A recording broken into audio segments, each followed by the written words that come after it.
वृक्षवल्ली आम्हा सोयीने बनचरे, पक्षी ती सुसर आळवती, असं संत तुकाराम महाराजांनी आपल्या अभंगातून समाजाला उद्बोधन दिलं होतं. खरोखर वृक्षे म्हणजे झाडे हे मानवाचे जीवन आहे. वृक्षाशिवाय या सृष्टीला शोभाच नाही. पावसाळ्यामध्ये सगळीकडे हिरवेगार वातावरण तयार होते. यामध्ये सर्व प्रकारची झाडे ही खूपच सुंदर आणि हिरवीगार दिसतात. वसुंधरेने हिरवागार शालू परिधान केला आहे असे भासते. या उलट उन्हाळ्यामध्ये पाहिले तर सगळीकडे माळरान राने, सर्वदूर प्रकृती पूर्ण असते.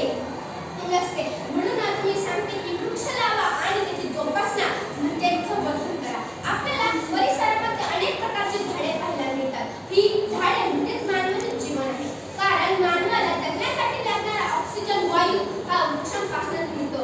वृक्ष ही वातावरणातील दूषित वायू म्हणजेच कार्बन डायऑक्साईड खेचून ऑक्सिजन बाहेर सोडतात. त्यामुळे वातावरण तर शुद्ध होते, तसेच सजीवांना लाख मोलाचा ऑक्सिजन सुद्धा मिळतो. मनुष्य साधारणपणे एका दिवसामध्ये 30 सिलेंडर गॅस ऑक्सिजन मिळतो. त्याचा एका दिवसाचा खर्च 2000 ते 2500 रुपयांपर्यंत येतो. म्हणूनच मी सांगत आहे की वृक्षे ही फारच महत्त्वाची आहे.